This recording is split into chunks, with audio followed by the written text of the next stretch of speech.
Zähneknirschen im Schlaf, medizinisch Bruxismus genannt, wird oft als lästige, aber harmlose Angewohnheit abgetan. In Wirklichkeit steckt hinter dem nächtlichen Pressen und Reiben der Zähne weitaus mehr. Die Ursachen können körperlicher, neurologischer oder psychischer Natur sein und häufig ist das Knirschen nicht das eigentliche Problem, sondern ein Symptom. Wer regelmäßig morgens mit verspannten Kiefermuskeln, Kopfschmerzen oder abgeschliffenen Zähnen aufwacht, sollte deshalb genau hinschauen. Denn Bruxismus kann Hinweise auf tiefere gesundheitliche Störungen geben, die sich im Schlaf Ausdruck verschaffen. Nummer 1. Stress und Angststörungen. Die häufigste Ursache für nächtliches Zähneknirschen ist psychischer Stress. Wer tagsüber unter Anspannung steht, grübelt oder sich ständig unter Druck fühlt, verarbeitet diese Belastung oft unbewusst im Schlaf. Der Kiefer wird zur letzten Aktionsfläche des Nervensystems. Er bleibt aktiv, selbst wenn der Rest des Körpers ruht. Bei Menschen mit generalisierten Angststörungen, sozialen Phobien oder chronischem Stress ist Bruxismus besonders verbreitet. Die Kiefermuskulatur übernimmt dann quasi die Rolle eines Blitzableiters für innere Spannungen. Nummer 2. Schlafstörung und nächtliche Weckreaktion. Zähneknirschen tritt oft in Zusammenhang mit sogenannten Mikroerweckungen auf, kurzen Aktivierungsphasen im Schlaf, die Betroffene selbst meist gar nicht bemerken. Diese sind typisch für Menschen mit Schlafstörungen wie Insomnie, aber auch für das Schlafapnoe-Syndrom. Die Atemaussetzer bei Schlafapnoe setzen den Körper unter Stress, was wiederum knirschende Reaktionen im Kiefer auslöst. Studien zeigen, wer häufiger knirscht, schläft meist nicht tief und erholsam, sondern zeigt ein instabiles Schlafprofil mit häufiger Aktivierung des Nervensystems. Nummer 3. Erkrankung des zentralen Nervensystems. Manche neurologischen Erkrankungen beeinflussen die Bewegungssteuerung im Hirn und das betrifft auch den Kiefer. Bei Morbus Parkinson etwa kommt es zu Muskelsteifheit und unwillkürlichen Bewegungen, die sich in der Nacht auch als Zähneknirschen äußern können. Auch bei Epilepsie, Multipler Sklerose oder nach Schlaganfällen wurden Fälle von Bruxismus beobachtet, meist als Folge veränderter Muskelansteuerung oder zentral-nervöser Übererregbarkeit.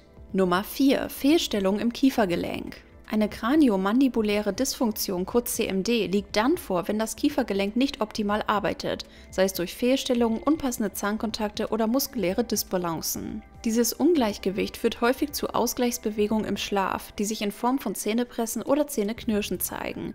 Betroffene spüren oft Kieferknacken, Spannungskopfschmerzen, Nackenprobleme oder Ohrgeräusche.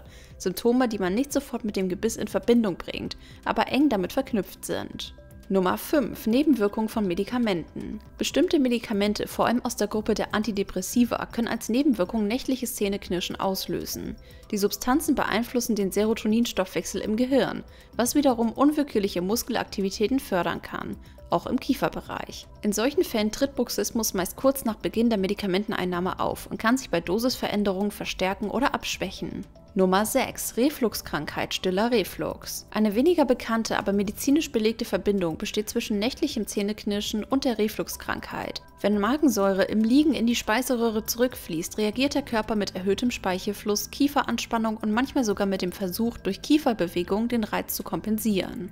Besonders bei sogenanntem stillen Reflux, bei dem der Betroffene keine typischen Sodbrennsymptome verspürt, ist Bruxismus gelegentlich das einzige auffällige Zeichen. Und Nummer 7. Aufmerksamkeitsdefizit, Hyperaktivitätsstörung, ADHS.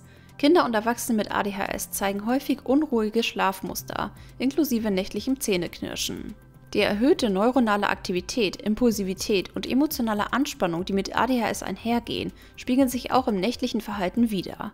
Besonders bei Kindern, die tagsüber nicht zur Ruhe kommen, äußert sich diese innere Spannung in rhythmischen Kieferbewegungen, die auf Dauer zu Zahnschäden führen können.